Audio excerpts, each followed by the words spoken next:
O Evangelho como me foi revelado de Maria Valtorta, parte 101. Ó beleza eterna! Antes de sua última viagem a Jerusalém, Jesus reuniu seus apóstolos, muitos discípulos e discípulas, no jardim florido de Maria. Acomodou as mulheres ao seu redor, Maria a seus pés, e os demais foram se acomodando mais atrás. Jesus entendeu que era hora de revelar quem era a Virgem Maria. Tenho ouvido vossas impressões sobre minha mãe de forma admirável, mas ainda muito humana. Hoje quero vos dar um conhecimento sobrenatural, e para isso eu a transfigurarei diante de vós.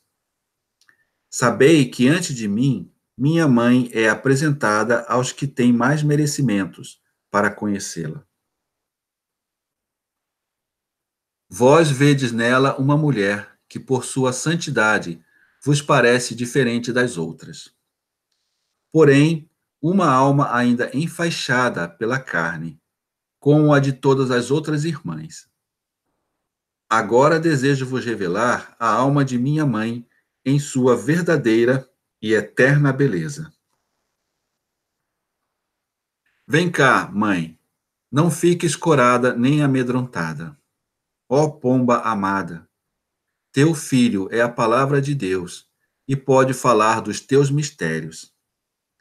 Sentemo-nos perto de teu quarto virginal. Que eu me perfume de ti para poder suportar os fedores do mundo e poder ver candura, tendo sido impregnado com a tua candura. Há pouco falei da beleza eterna de tua alma. Se a chamei eterna e não imortal, sei o que digo. Imortal é aquele que, tendo nascido, não morre mais. Assim serão as almas dos justos no céu, e no inferno as almas pecadoras que negaram o Senhor. Mas a alma tem vida e existe a partir do momento em que Deus pensou em criá-la. É o pensamento de Deus que a cria. E desde sempre Deus pensou na alma de minha mãe.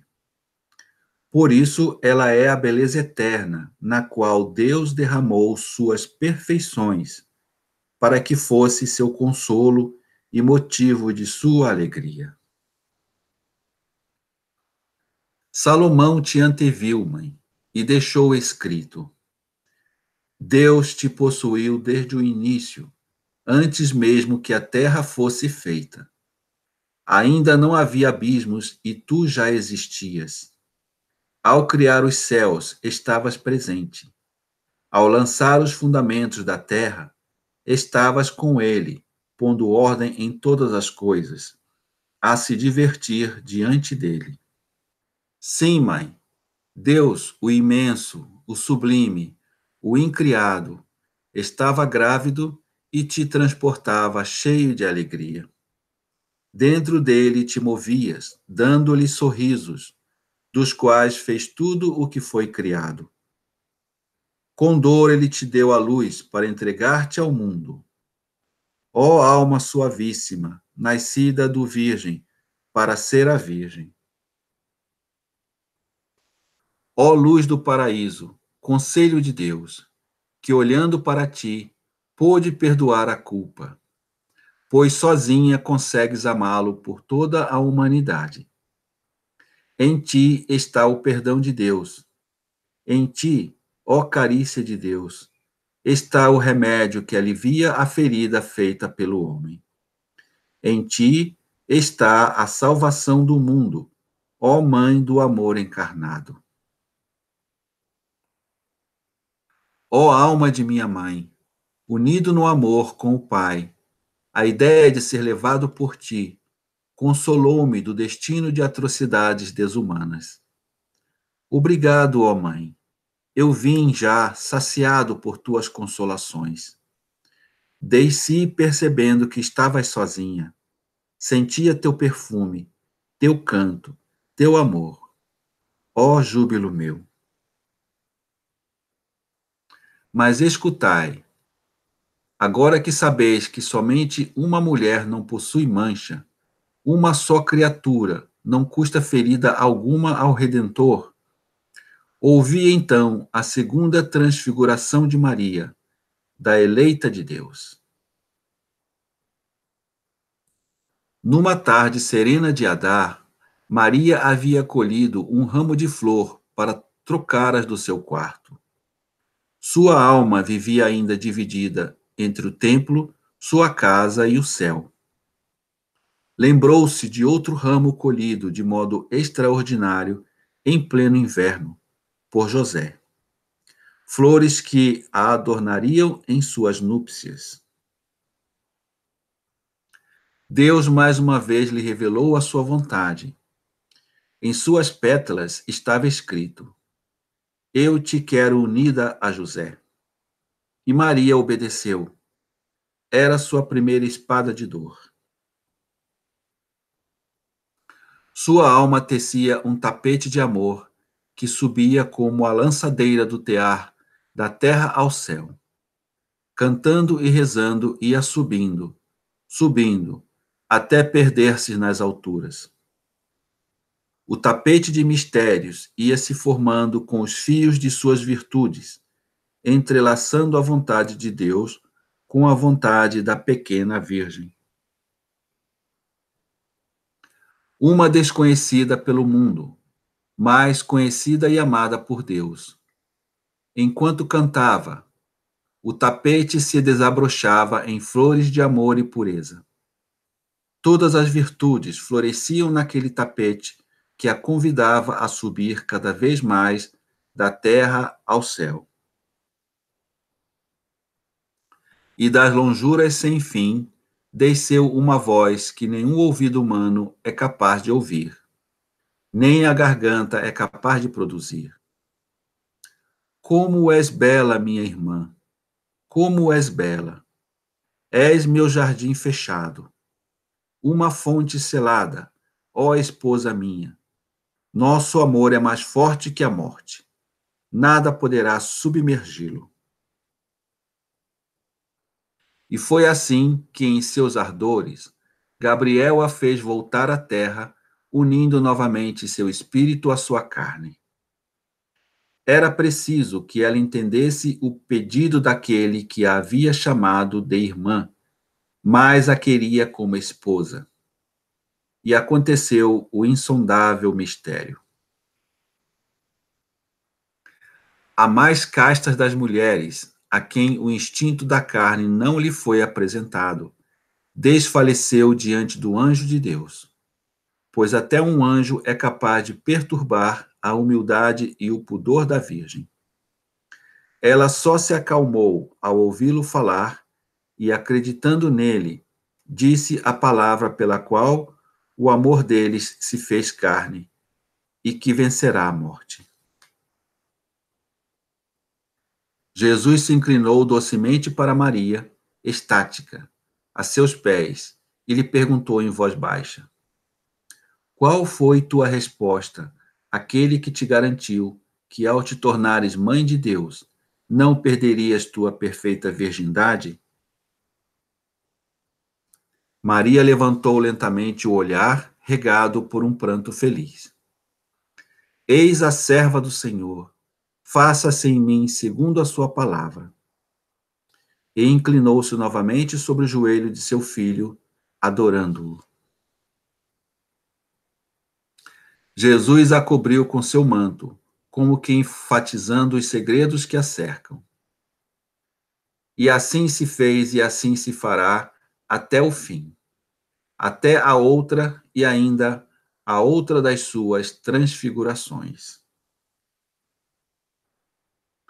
Ela será sempre a serva de Deus e fará exatamente o que disser a palavra.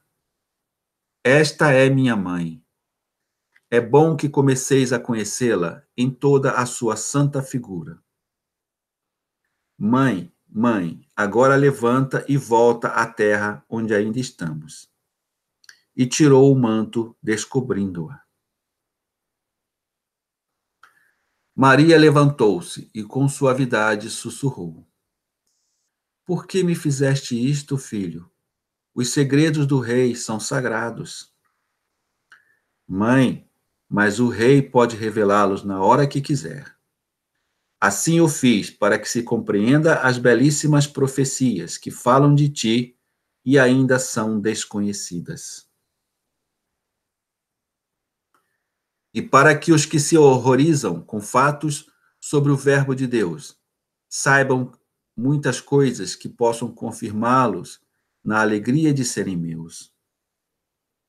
Em seguida, a beijou em reverência.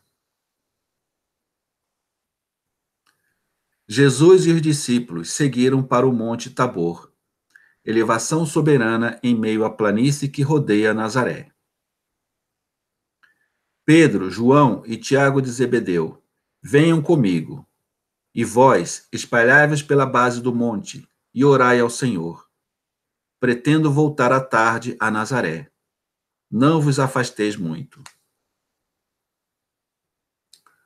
O ritmo acelerado da subida fez com que Pedro, já sem fôlego, indagasse: Mas o que viemos fazer aqui? Não há nada lá em cima. Vou me unir ao Pai e quis que viesses comigo. Eu vos amo. Vamos logo, pois aos encontros com Deus devemos ir sempre depressa. Força, Simão Pedro. Lá em cima vos farei descansar. Ao final, no cume, Jesus os fez descansar enquanto se afastou para rezar. Logo, os três pegaram no sono, não muito profundo. De repente, foram sacudidos por uma forte luz que chegava a anular a luz do sol. Espantados, viram Jesus transfigurado em seu estado de glorificação, sem as chagas. Sua veste vermelho escuro se tornou em um translúcido tecido imaterial, exatamente como ele aparece no céu à voltorta.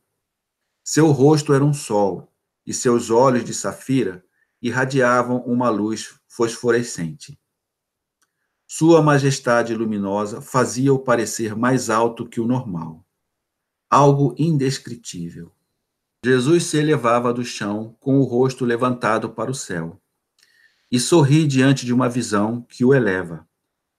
Não parecia mais o mestre de antes. Mestre, mestre! Jesus, em êxtase, não os escutou.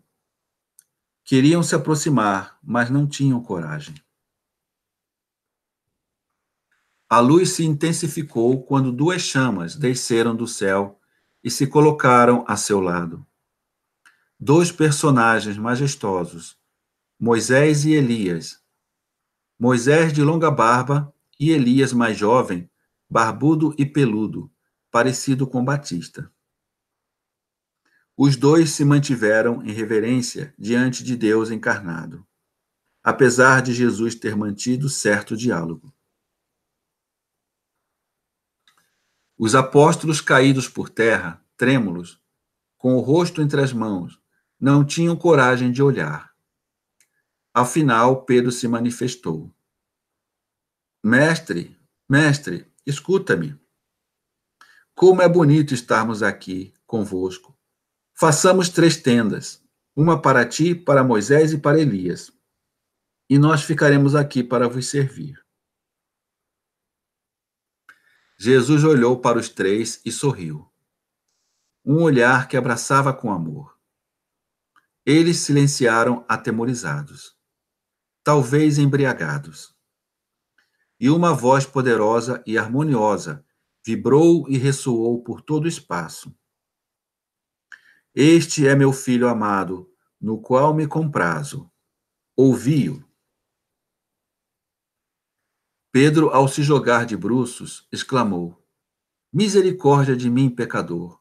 É a glória de Deus que desce. Tiago perdeu o fôlego. E João deu um suspiro como se fosse desfalecer. É o Senhor que está nos falando. Mas não ousaram levantar os olhos e sequer viram o mestre voltar ao normal. Levantai-vos, sou eu. Jesus estava sorrindo. Senhor, como viveremos a teu lado, agora que vimos tua glória? Devereis viver comigo e ver minha glória até o fim. Sede dignos disso, porque o tempo está próximo. Sede santos pela lembrança dessa hora. Fortes e fiéis, tereis parte dessa minha glória. Mas por enquanto, não dizei a ninguém o que vistes.